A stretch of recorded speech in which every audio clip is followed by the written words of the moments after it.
A non-smoker, Rosario rarely drinks alcohol and eats a diet consisting mostly of vegetables, fish, grains, and fruit.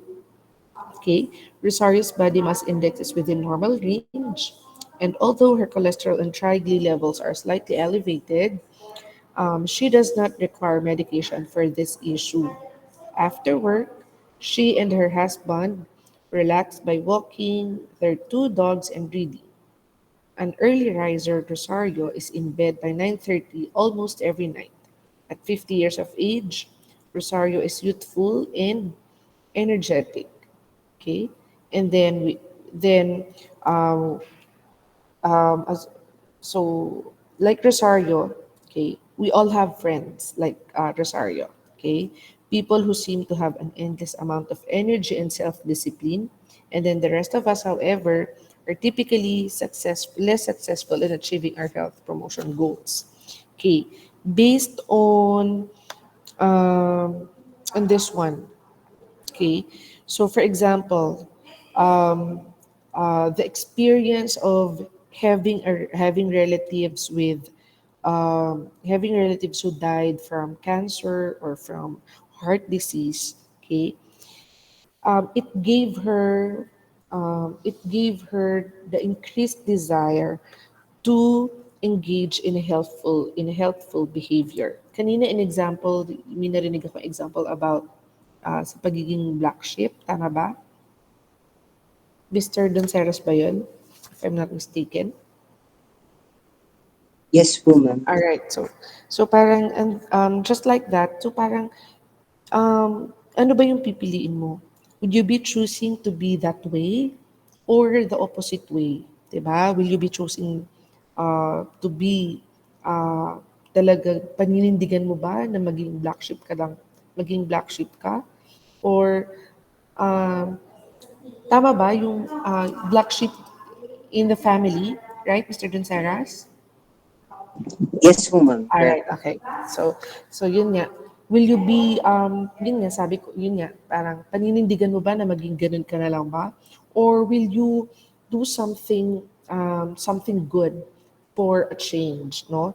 So, kagaya nung an example natin, no? Yung example natin with regards to Rosario T. So, since siguro the experience that she has an experience of relatives who died from heart disease and cancer, that's why nagkaroon siya um, ng increased desire to engage in a healthful behavior. Okay, so similarly, yung busy schedule niya and lack of communication with her doctor may be reflected in her failure to obtain screenings. Okay? So, although meron siyang lack of communication with her physician, nag-engage naman siya into a habit um, wherein makaka-help pa rin sa kanyang health. Ano ba yung mga in-engage na? She engaged in exercise, um, she engaged in kumbaga kung nag-exercise siya dati, this time, kumbaga mas naging grabe yung effort niya when it comes to exercise. Ano pa, yung nagkaroon din siya ng healthy lifestyle, like yung pagkain niya siguro mas naging maingat siya, no? Okay? So, um, and yun, at dahil doon, our example that Rosario feels better after exercise and she receives positive comments from significant others regarding her appearance, also increasing her motivation to exercise. So Rosario has found that jogging first thing in the morning minimizes the competing demands that may keep her from exercising. Ibig sabihin, guys, na yun nga, kahit na yung ginawa niya dito, yung ginawa ni Rosario, 'di ba? Sabi natin, meron siyang lack of communication with her doctor. Um, para and it reflects na yung screening niya, yung pag-screen sa kanyang condition may be a failure kasi wala nga siyang communication. But she engages in different activities wherein andun pa rin yung behavior niya when it comes to, good pa rin yung response niya when it comes to her health, no, in her health promotion activities. No, kumbaga yun yung mga ginawa niya. Okay? So I wish I could show you the diagram, pero siguro I'll take a photo or I'll do my best para mapakita ko sa inyo yung diagram nung Nola Pender's health promotion model, okay? Because there's the individual characteristics and experiences. Yes, it could be the individual, it could be your the personal factors, no? It could also be your behavior specific cognitions and affect. So I will try my best para mapakita ko sa inyo yung diagram with Nola Pender's health promotion model. So basically, it's more on ano lang talaga. It explores many biophysical factors na pwedeng maka-influence sa pag-pursue ng health promotion activities ng isang individual. Okay? And ano lang yan, that would result to ano din, to commitment to a plan of action. Um, and then kung nandyan yung ano, yung, di ba, na makikita natin, di ba, that's on number 11. Kapag nagkaroon ng commitment to a plan of action ng isang individual, therefore, magkakaroon siya ng ano, yung magiging successful yung health promoting behavior niya. Or ano pa, kung magkaroon din ng uh, ano pa, yeah, so that's basically ano lang din talaga. Exploration lang ng biophysical factors that influence individuals, okay, to pursue health promotion activities. Okay? So, I'll do my best para mapakita ko yung diagram niya. Alright? So, any questions? Clear po ang Nolapender? Clarifications, violent reactions? Okay, may kausap pa ba ako? Mukhang wala na yata. Meron po, ma'am. Meron pa naman. Meron Okay. po, clear naman po, ma'am. Okay, sige, thank you. Alright, so let's move on to trans-theoretical Ma'am, model. excuse me po. Yes po. Pwede pong pa full screen po nung slide po. Medyo maliit po kasi. Maliit, sorry ha. Okay. Okay na? Ayan, okay na po. Thank you po. Okay. Alright. So, next is your, bakit hindi nagsalita yung kaninang section? Okay. Alright, sige. Your trans-theoretical model. So, this combines naman several theories of intervention, thus the same trans-theoretical, okay? So, in this one, no, it is, this includes the constructs of self-efficacy and processes of change. So, more on change of a certain behavior. Okay, so this is it could take place over time or progressing through a sequence of stages. So may mga stages siya.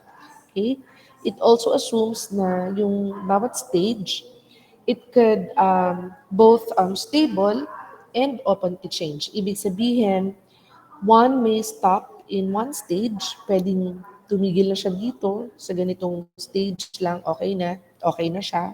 Or, pwede rin naman na mag-progress pa siya sa next stage. Or, it could also to return to the previous stage. So, depende.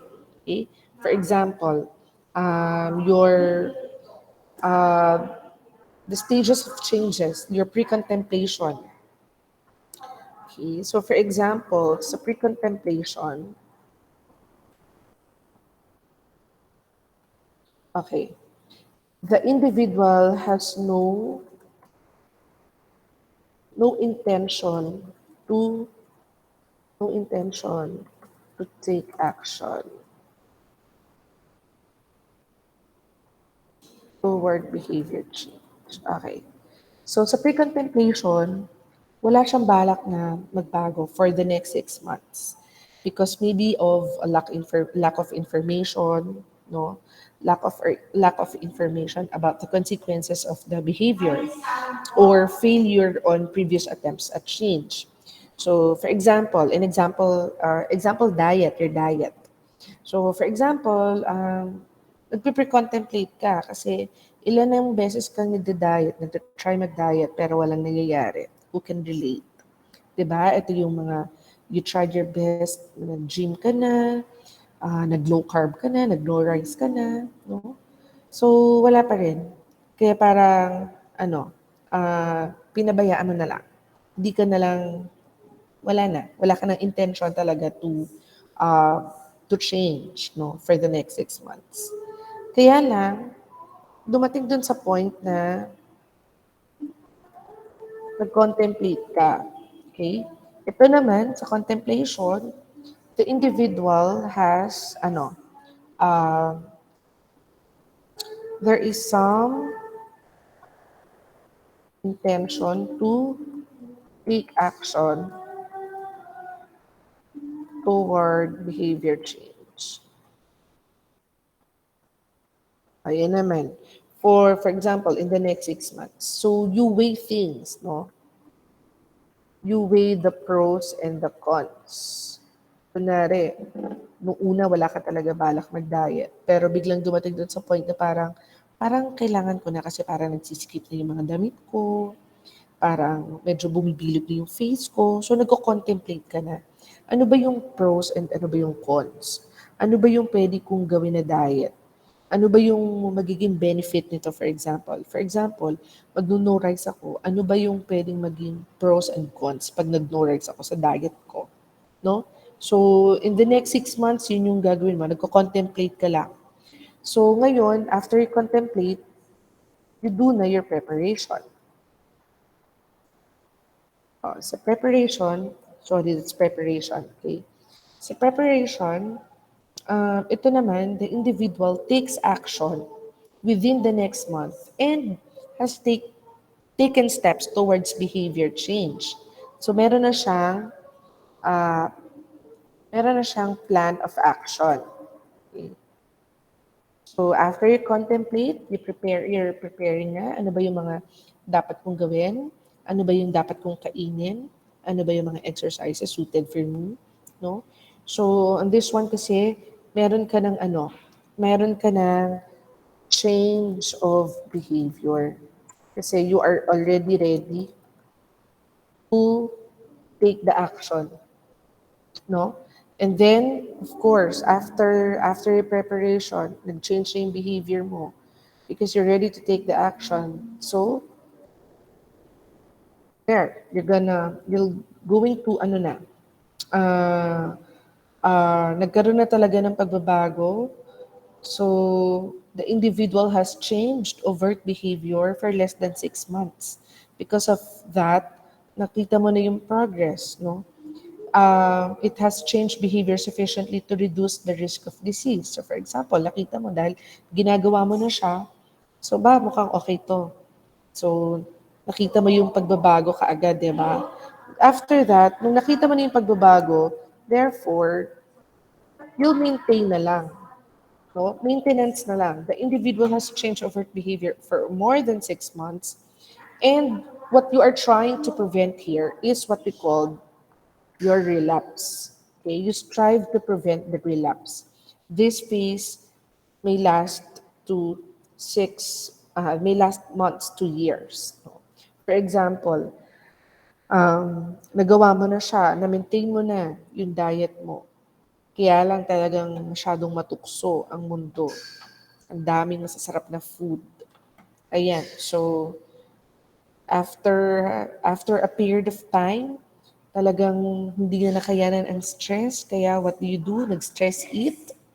After that, yan na, nag-relapse na. So, yun yung iniiwasan natin. 'Di ba? Kalimitan ganyan. Kapag may mga na-maintain na tayo ng mga certain things, for example, sa ating mga um, uh, sa mga blood levels natin, your trigly, your sugar, no, your blood pressure, na-maintain mo na. Kaya lang because of complacent, yung pagiging complacent ng mga tao, akala nila okay na, no? But then, for a certain period of time, magkakaroon niya ng relapse. Kasi, dahil akala mo okay na, Ayan, minsan napapabayaan. Kaya yun nga, hindi na prevent yung pagkakaroon ng relapse, no? So, yun yung iniiwasan natin. Okay? Then, binanggit din dito yung decisional balance natin, which is the pros and the cons. Which is pros, it defines as the benefits of your behavior change. Ano ba yung pwede kong makuha dito kapag nagkaroon ako ng ganitong behavior change? And yung cons, ano ba yung cost? Ano ba yung pwedeng maging cost pag nagkaroon ako ng behavior change? Okay? Ano ba yung makukuha ko dito na mabuti at ano ba yung parang magiging ano nito sa akin? Ano yung magiging cost nito? Magiging effect nito, no? So we weigh things even sa ating life, di ba? Sa mga decision makings natin, sa buhay-buhay natin, ano ba yung mga pros and cons natin, no? So dapat wini-weigh natin yan. Hindi tayo basta-basta sumasagot sa mga naliligaw. Dapat i-weigh natin ano ba yung pros kapag sinagot ko tong lalaking to, ano ba yung magiging cons. Pag naging girlfriend ko to, ano yung pros and magiging cons, no? Kalimitan yan yan. No? So hindi basta-basta sige-sige lang sa mga decisions. Okay?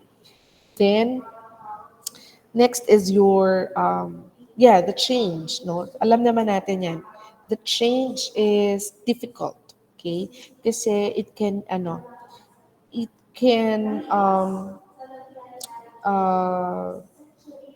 it can affect also the individual's behavior kapag may pagbabago. Okay? Even yung mga motivated individuals, kapag nagkaroon ng pagbabago, it will be hard for them. It will be difficult for them. Okay? Because people resist change for many reasons. Maybe it could be unpleasant for them. It can be, because it requires giving up pleasure. Ano ba yung mga pwedeng i-give up? For example, when we talk about the diet, ano yung i-give up mo? Yung sweets, the chocolates, no? Yung pagkain mo ng mga high calorie, di ba? So, ano yun? Pleasure yun. And, di ba, pag pinagbawalan tayo, di ba, mahirap mag-resist, no? It can be painful, no? It can also be stressful, and change can jeopardize social relationship. That's true, no? Talagang kapag may pagbabago, o for example, um, example natin na mag-boyfriend, 'di ba? Dati silang mag-friends hanggang sa naging mag-boyfriend sila. Kaya lang nung may nagbago na, nung nag-break na, wala na. Nawala na yung, hindi na sila nagpansinan after kahit na magkaibigan sila before. 'Di ba? It happens. 'Di ba? Okay, ano pa? Ba't para pag may hug? Ay, wala naman, Mr. Abo. Kaya lang, this is, talaga, this is what really happens, 'di ba? It's the reality eh. Okay. Okay, pero walang hugot 'yan. Okay. That's the reality. We're talking about change and alam ko madami nakaka-relate sa inyo when it comes to change. Not unless talagang talagang nanatili na lang kayo diyan sa decision, sa life decision nyo. So it's up to you. Pero that's the reality of change, right? Because we're talking about change. And that's very common kasi when it comes to love, Mr. Albo, okay? So, okay, sige. All right. Then, we have, ano pa? Recurring change in self-image, di ba? Kung dating, ano pa? Kung dating mataba ka, o di kailangan mo magpapayat. So you have to change the self-image, di ba? So yun lang kasi Mr. Alba din yung mga common na mga pagbabago, o di ba? O sige, how can you relate that sa health natin, di ba? For example, yung mga may diabetes, o para sabihin naman ni Mr. Alba, puro love na lang yung hugot ko, hindi naman. No, I'm just trying to lang, make the discussion lighter lang. Tayo talaga. Okay, so for example, for our diabetes, no, 'di ba kalimitan nakikita natin, nagkakaroon sila ng sudden change sa self-image nila. Yung kung napapansin niyo yung sobrang mga chubby, then later on ma-find out nila na meron silang diabetes, what happens, di ba? Abrupt yung pagbagsak ng katawan nila, no? Ano pa ba? Um, and there's a lot. There's a lot of changes that can happen to us. Yun nga lang, there are some people na they are very resistant, no, when it comes to change. All right? So, malinaw na malinaw siguro sana sa inyo ang trans-theoretical model natin. Okay. Sige. Next is your Lawrence Green's precede and proceed model. This is our last theoretical model, no? So this model provides a model for community assessment. So health education, planning and evaluation. So basically, it's more on of your community healthcare process, no? So your precede is stands for your predisposing, reinforcing and enabling constructs in educational diagnosis and evaluation. Okay, it is used for community diagnosis. Okay, so while you proceed, an acronym for policy, regulatory, and organizational constructs in educational and environmental development.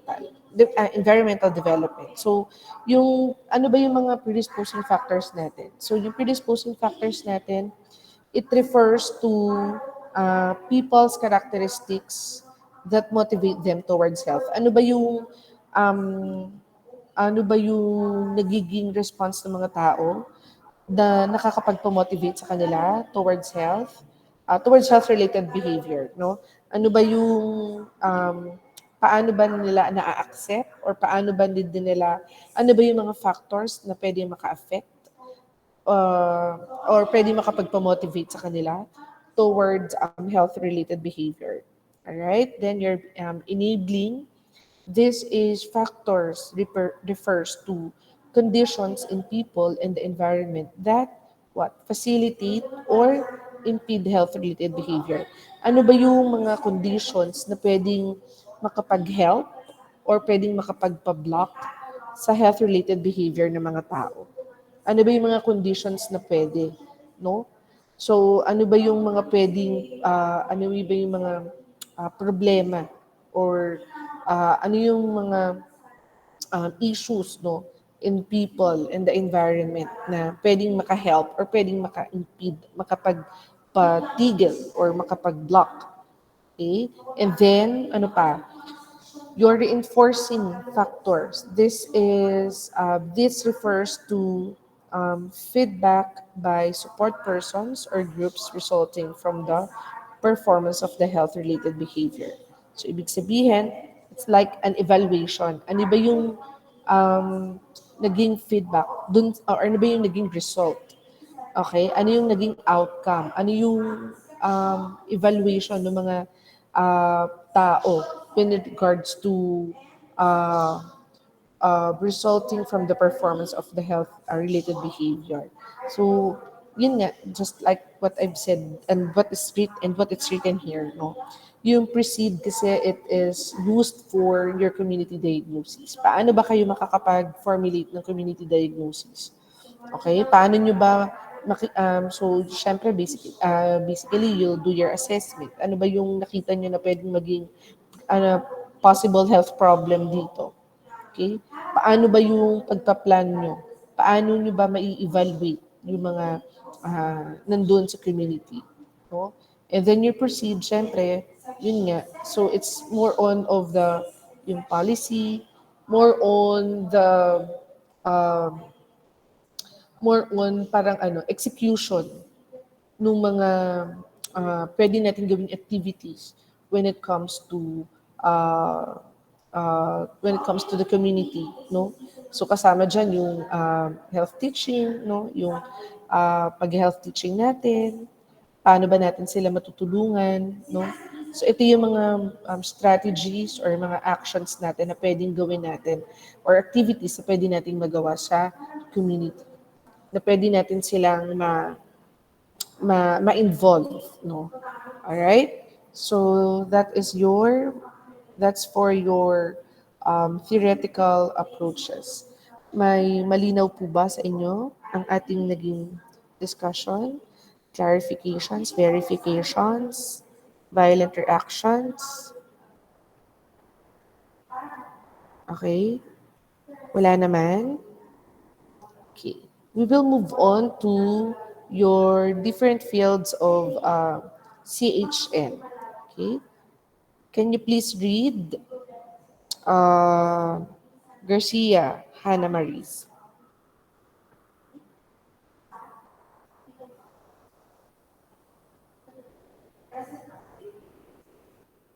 Ay, sige. Si ano na lang.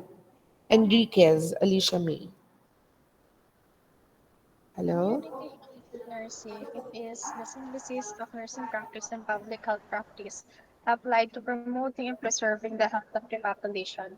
CHN is considered to be a broader and more general specialty area that encompasses subspecialties that include public health nursing, school nursing, occupational health nursing, and other developing fields of practice such as home health, hospice care, and independent nursing practice. All right. So community health nursing, no?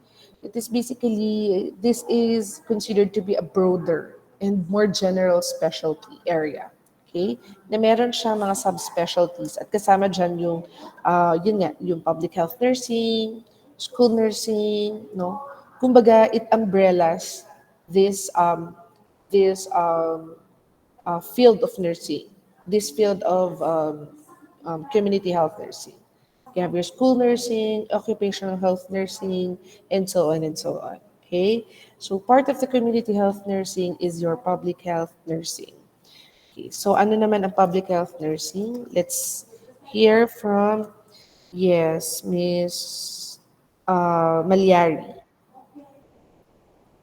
Public health nursing. Public health nursing has frequently been described as the synthesis of public health and nursing practice. It includes technical nursing, interpersonal, analytical, and organizational skills that are applied to problems of health as they affect the community. All right. So public health nursing, it's basically more on the technicalities. Okay, technical nursing, interpersonal, analytical, organizational skills, no, that are applied to problems of health as they affect the community. Okay, so that is your public health nursing. How about your community-based nursing? Yes, Valenzuela. So, community-based nursing is the application of the nursing process in caring for individuals, families, and groups where they live, work, or go to schools as they move through the healthcare system. Okay, so your community-based nursing, this is where you apply your nursing process. The nursing process in caring for individuals, your families, and groups where they live, work, or go to school. Okay, so it deals with more on of the more on of the nursing care process. Okay, yes. Sino may nag-raise ba ng hand? Sorry. Ma'am, napindot lang. Napindot lang. Alright. So that is your community-based, no? So again, the focus is on the nursing process in caring for individuals. So yun yung mga ginagawa natin ng mga paggagawa ng mga nursing care plan sa mga clients or it could be sa families, no? Kung nasa man sila, no? So yun yung mga ginagawa natin sa kanila. That's community-based nursing. Next, you have your school health nursing. Sige. Yes, Biscaida. So ano po, school health nursing aims to promote the health of school, personnel, and students that could hinder learning or performance. According to the World Health Organization 1997, to learn effectively, children need good health. Example po yata ay yung comprehensive school health education, which is the grades K to 12, nutrition services, physical education and activity, school health services, school counseling, psychological and social services, health and safe school environment, student, family, and community involvement in school, and last is health promotion for school staff. Yan. So, malawak yung scope ng school health nursing, no? So, again, of course, from the word itself, school. So, basically, yung target nito are the school personnel and the students, no? That could hinder their learning or performance. Kasi, syempre, if they are, if they have a health problem, di ba? How are they going to be able to continue, no, the learning process? So, syempre, makakahinder yon, no? Kaya nga meron silang mga uh, meron silang mga programs for school or the Department of Health. Meron silang mga ginagawa ng mga program for school like your school-based immunization. Ano pa? They have their yung mga nutrition scholars natin, no? They monitor yung mga weight. They identified sino yung may mababang weight, sino yung mga stunted, may mga ganyan sila, minomonitor nila. Then they conduct feeding programs, no, for those na medyo kulang sa timbang, no. Ano pa? You have your part also of your school health nursing. Yan. Yung ngayon meron na silang uh, naglalagay na rin sila ng mga how do you call this? For teenager, for counseling, no? Psychological and social services, meron na silang mga nilalagay ngayon sa mga public schools, no? For that, for counseling. Then you have your health and safe school environment. That's why ini-encourage din sa yung family and community like your PTAs para ini-encourage sila to involve sa school nang sa ganon they will share common goal which is for the health promotion of every individuals or every students, no. Meron din mga programs for school staff. Siyempre, di ba?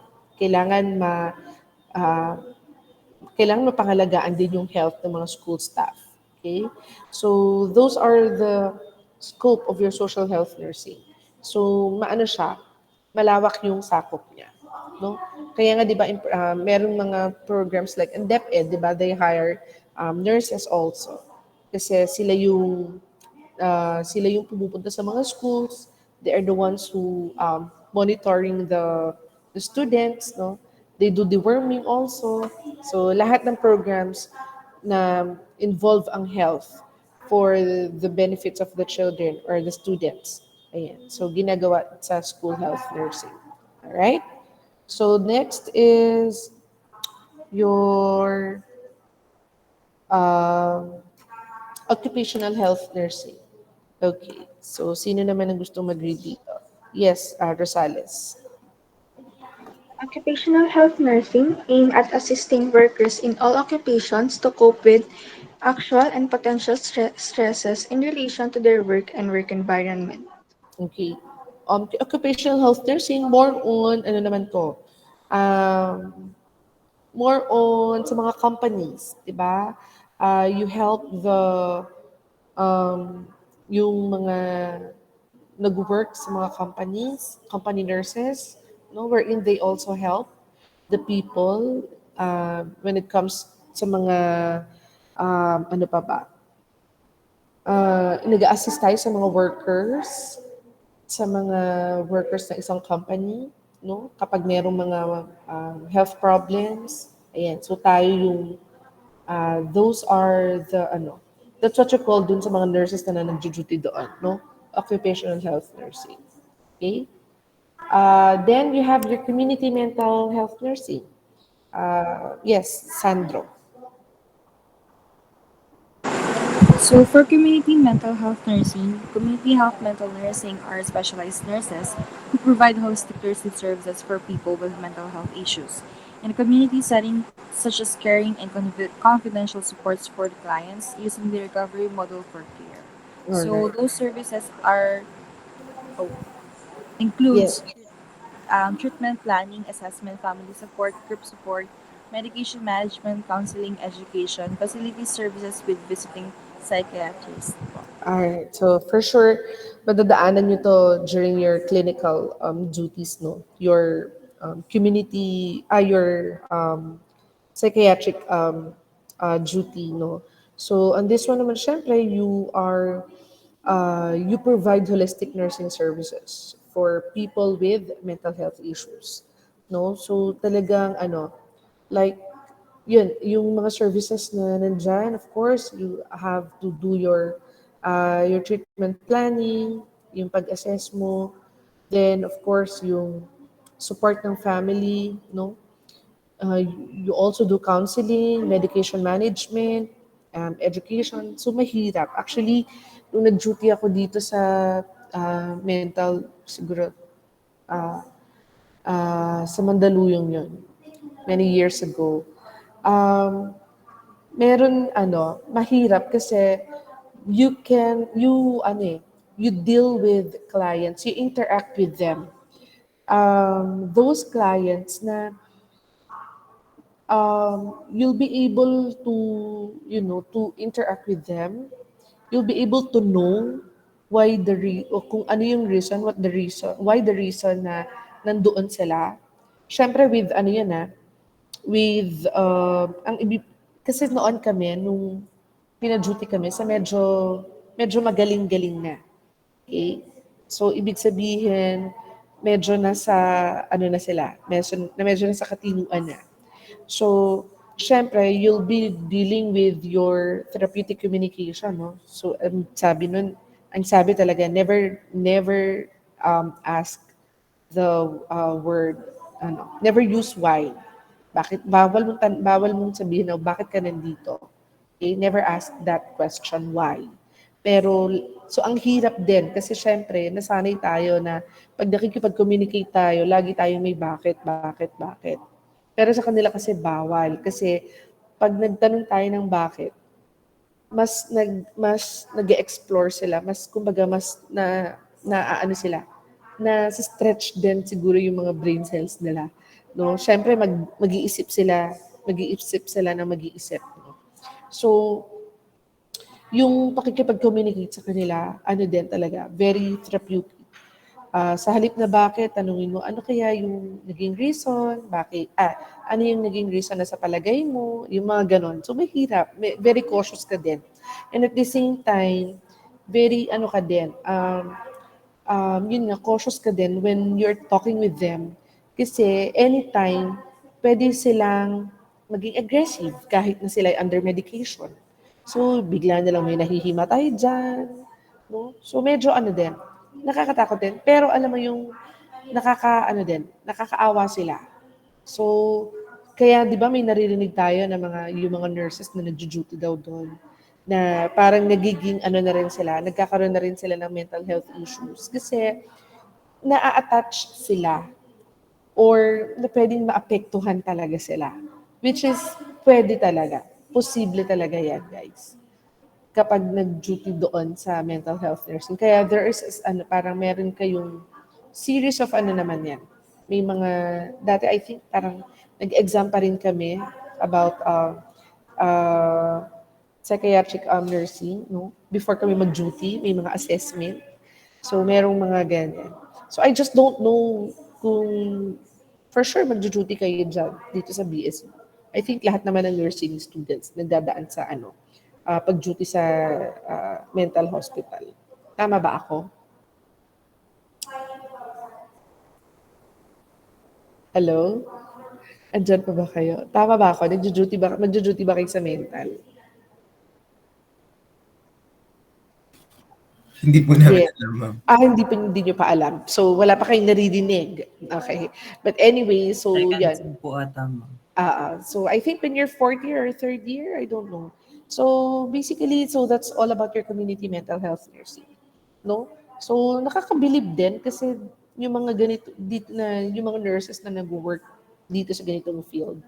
Kasi they are really, very patient. Kasi, syempre, paano mo aalagaan yung mga pasyente na very regressed na yung kanilang isip.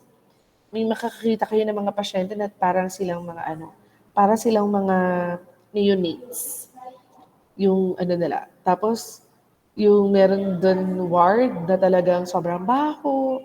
So, mga ano nyo talaga yun, sa Mandaluyong yun. Well, that was just my ano lang, sharing ko lang yun sa inyo with regards to community mental health nursing.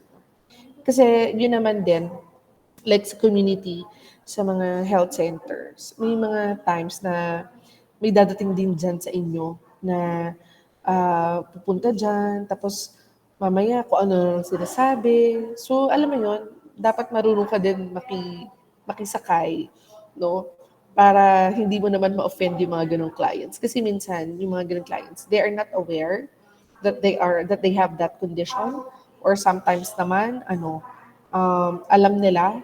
So minsan pag may sabi niya, pag binubuwan sila, pag dumadaan talaga yung pagiging agresibo nila, no, so kung ano na yung sinasabi nila.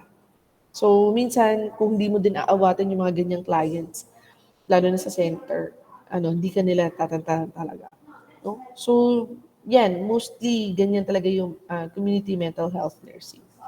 Okay? So, what else? Then you have your home health care. So, ito naman, home health care provides nursing care to the individuals and families in their own place of residence, mainly to minimize the effects of illness and disability. Usually, sa community, we do home visit sa mga postpartum clients, no? Nag-home visit tayo sa mga mommies to check kamusta po yung panganganak nyo, nagbe-bleed pa ba, kamusta po yung baby. Usually, ginagawa to actually mostly ng mga BHW, no? Or sometimes naman, part na rin dito part na rin natin yung yung mga kapitbahay natin na dahil alam nilang nurse ka or nursing student ka, tatawagin ka ng kapitbahay at pa-BP. Or tatawagin ka kasi magpapaswero. 'Di ba? Yan eh. Yan yung mga tatawagin ka kasi ipapacheck sa'yo. Feeling nila kasi nga, pag nasa medical field ka, feeling nila alam mo lahat. Na tatawagin ka sa bahay, no? Ah, magpapaswero sila, magpapa-BP sila, no? Have you tried that experience? Yung mga kapitbahay natin na kumakatok, magpapatulong, magpa-BP, or whatsoever, ipapacheck kung ganito, ganyan, ganyan. So, it really happens. That's your home health care. And yun nga, sa community, again, we do home visits. Or usually naman, kung hindi man postpartum yung home visit natin, for example, yung mga minomonitor natin for a certain disease. For example, yung bata may measles. So, syempre, hindi naman tayo lalapit sa kanya para magkaroon ng skin-to-skin contact, di ba? So, or lang, kakamustahin lang natin through nanay. Kamusta po? May madami pa bang sikal? Nilalagnat pa ba? No? What else? Ano pa ba yung mga pwede? Like, yun, COVID. Huwag na tayong lumayo sa COVID. Diba? Pero hindi naman kasi umiiwas nga yung mga health workers sa mga bahay na may COVID, diba? Parang, nilalayuan sila. Pero minsan, parang, kinukumusta lang. Doon sa mga, kamusta po yung ganito? Okay pa ba? Malakas ba? Kumakain ba? Yan. So, tinitingnan natin. No? Okay? Then, your hospice care, hospice home care. This is your care being rendered to terminally ill. No? Ito yung talagang parang nasa end stage na. So, ano na lang yung nabibigay natin sa kanila? Comfort, no? To improve quality of life, provide support to the patient and family.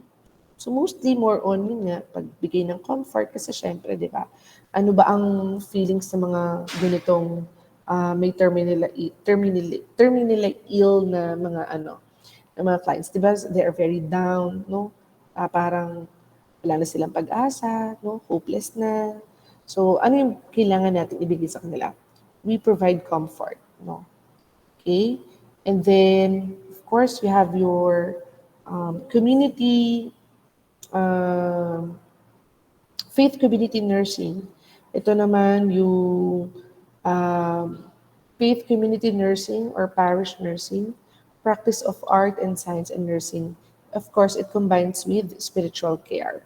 So, minsan, may mga, uh, I think parang may, yeah, yung dati kong school, naalala ko lang, nung second year ako, meron kaming handbook kasi of the procedures na pwedeng gawin sa pasyente. And part of that procedure is to serenade the client and offer a prayer for them. So, yeah, so ginawa namin siya. So, pili kami ng pasyente, ng blockmates ko. Then they serenaded the client. They prayed for the client. No?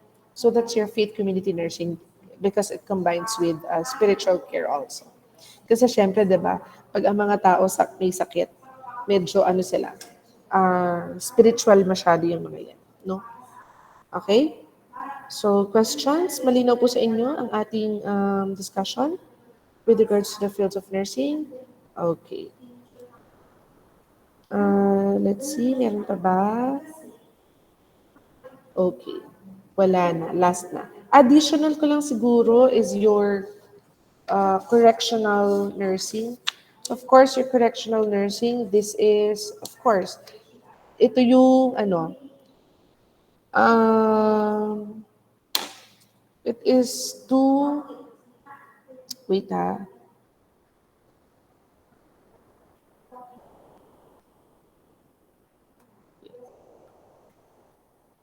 ay, ano nangyari?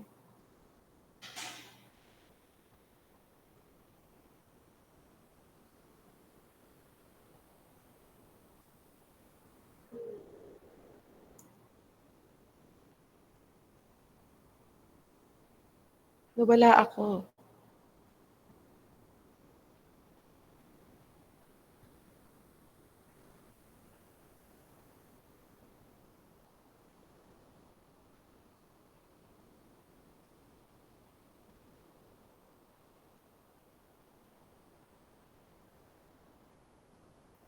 Okay. Ah,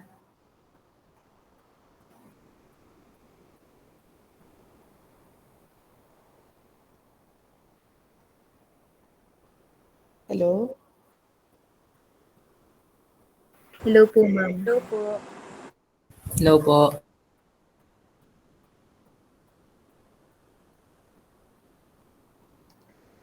Sorry.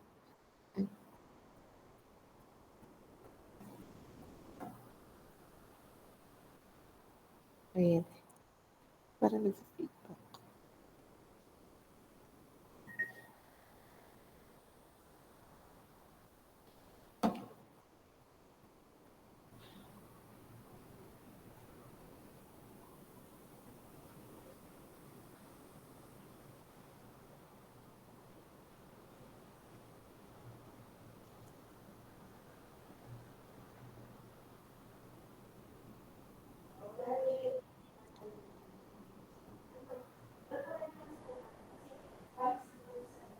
Hello? Sorry. Nag-feedback ako.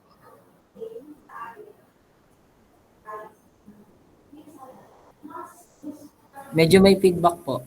Oo nga, wait lang.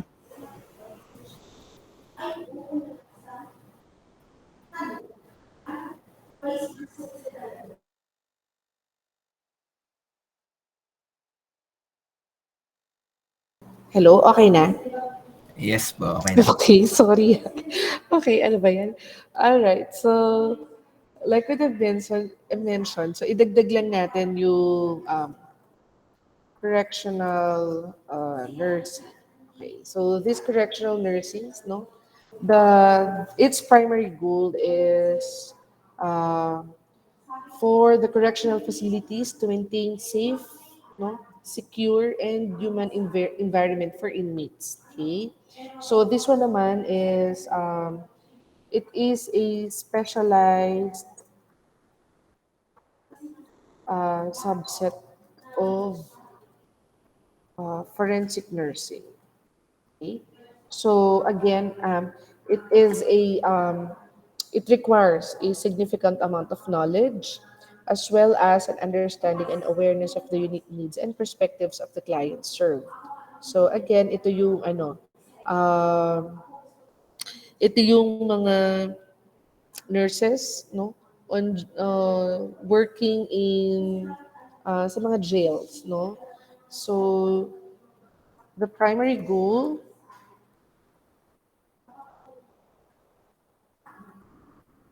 in correctional facilities is to maintain a safe, secure, um,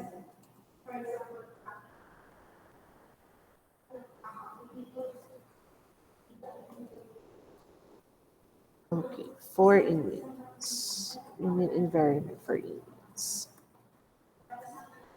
Alright, so ano pa? So yeah, yun lang naman. So syempre, alam niyo naman that the major problem here in the Philippines when it comes to sa mga correctionals, di ba? Overcrowding, tapos lack of ventilations din ng mga prisons, na lack of ventilation sa mga prisons, no? Kaya yan yung nagiging problema. So, mahirap din yung work nila as a correctional nurse. Kasi syempre, ang dami din nilang mga patients na or mga clients na dapat din nilang i-attend to, di ba? So, minsan, like for example, sa isang cell, di ba, ilan ba ang laman ng isang cell? So, minsan, hindi nila alam. Minsan, sa sobrang kadamihan ng mga tao, nangyayari, nakikita na lang nila na patay na pala without them knowing na kung ano yung naging reason. Nangyayari yan, which is truly happening talaga sa bansa natin. Kaya nakakaawa. And ano rin, for me, mahirap din mag-work as a correctional nurse. So, nakakabilib din yung mga nurses na, even if they are working in a correctional, I think they have the rank na rin sa, as a police officer. May rank sila talaga. Parang, I think, second lieutenant yata kapag nag-work sa correctional nursing. No? Ayan. Then, you have your entrepreneurship in nursing. Words, ito yung mga entrepreneurs. No? Your entrepreneurship, ay mali ang spelling ko. Kayo na lang yung mag-correct, sorry. Okay, there should be an E after M. Right? So, your entrepreneurship in nursing. So, ito, bago-bago lang to eh. This is, sabi nga, recently gaining momentum in the field of healthcare practice among nurses. So, it focuses on encouraging nurses to pursue independent practice and establish singly or in collaboration healthcare related sa mga business establishments, no? Kaya nga nagkakaroon tayo ng mga wellness clinics, no? Which is very common na rin ngayon, yung mga meron sa mga wellness clinics, your vitamins drip, your vitamin drip, your gluta, no? So mostly your spas, yan. Ito yung mga nagiging kinakabisihan ng mga nurses, no? Very sila magtayo ng mga wellness clinics. Others naman, they do maternity clinics. And minsan, nagkakaroon din sila ng mga training organizations or wound care centers, no? So, basically, ito yung mainstream concept among the entrepreneurship, no, in nursing. Okay? So, yung entrepreneurs natin, it was launched in 2013. And this project was initiated by the Department of Labor and Employment, or the DOLE. No, of course, in collaboration with the PRC. Kasi ginawa nila to para ma-reduce yung uh, para ma-reduce yung cost of healthcare for the country's indigent population uh, by bringing primary healthcare services to poor rural communities. Ano pa, para ma-maximize din yung employment opportunities for the country's unemployed nurses. Kasi as we all know, madaming nurses are into different fields na of career. There are some nurses working in BPOs, di ba? There are some nurses na hindi na nag-work. So yan. And of course, yun din, to utilize the country's unemployment human resources for health for the development of public health services. So, yun nga. So, since ang mga nurses, no, madami yung mga nagiging unemployed. So, ginagamit nila yung mga human resource as human resource for health, no, for the delivery of public health services. Actually, uh, like the Department of Health, meron sila mga program for nurses na sa halip na sa halip na uh, sa halip na kumuha sila ng other people, no, or other people from different fields, no, yung kinuha nila yung mga nurses na yun nga yung mga unemployed nurses, no, para makapag-deliver sila ng mga ng care sa mga public, sa mga rural areas, no, they employed nurses for that, no. And that's what you call the human resources for health, no, para ma-deliver nila yung health services at para ma-achieve yung country's millennium, your MDG, their Millennium Development Goals on the maternal and child health. So kaya nag-utilize sila ng mga HRH, no? Kaya kumuha sila ng mga people para makapag-deliver ng healthcare services sa mga community na dito sa buong Pilipinas. Okay? So, is that clear for everybody? Violent reaction, sleepy na. I can see those eyes. Tantalizing na. O, di ba? Madami nag-heart. Waiting for the class to be over na ba? Okay. So, di ba? Madami nag-react. Gising-gising din pag may time, mga kapatid. Okay. Okay, sige. Okay, I'll be seeing you kailan na ulit. Tagal na natin na naman hindi magkikita. On Monday, I hope. That's gonna be on next Monday, no? That's 17? 17 ba? Okay. On September 17, I no, sorry, September 18. Sorry naman. Okay, September 18, we will be having your first quiz. All right, so I'll be uh, in a G form. Okay. O bak, oy guys, grabe maka-react. Sad agad, grabe, hindi na ka tayo nagkikita-kita. Okay. Ano ba yan? Okay, so teka nga muna. Check ko nga kung sino na yung mga tulog dyan.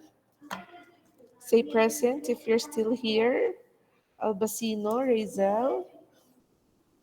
Biglang nag-on ang mga cameras. Kayo talaga. Okay, Albacino, are you here? Razel. O, di ba? Wala si Miss Razel. Ma'am, present po. Ay, present. Okay.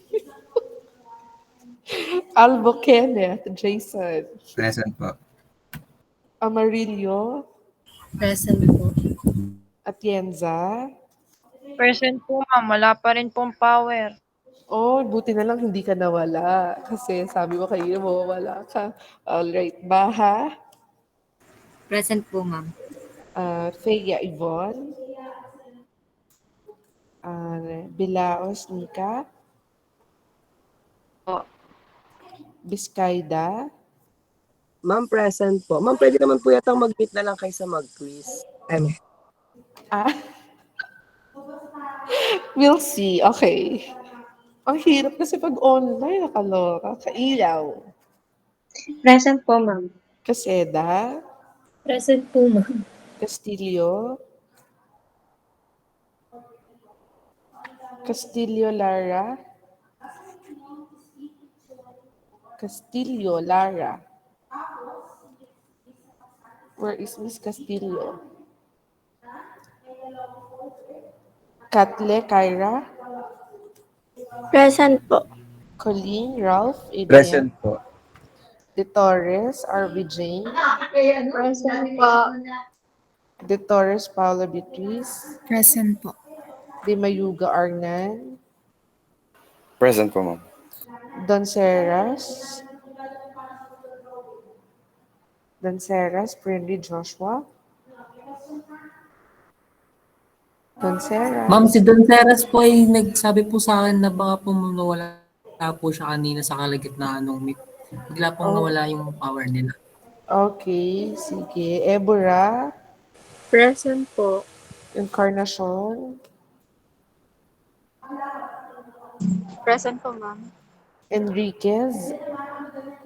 Present po, ma'am. Espinola. Present po, ma'am. Espinola. Present po. Garcia Hannah Mariz. Present po. Lopez Marvin Louie. Present po, ma'am. Madelar. Present po. Magpantay. Present po. Malyari. Present po. Martinez. Present po. Mendoza. Present po. Mera. Present po. Nolial. Present po. Ocampo. Present po. Ramos. Present po. Reyes. Reyes.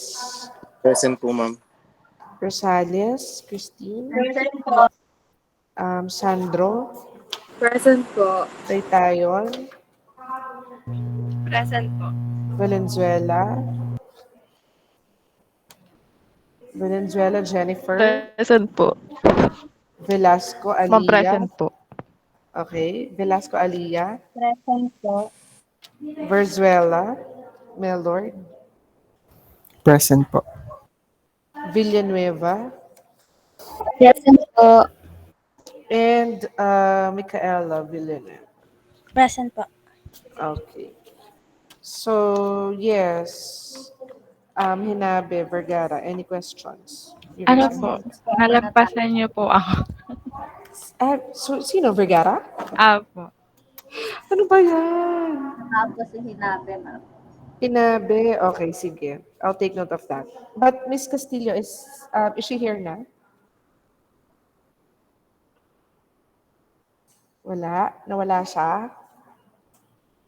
Without any prior notice. Where is she? Wala makapagsabi from the class? Alright, sige. Lahat na tahimik.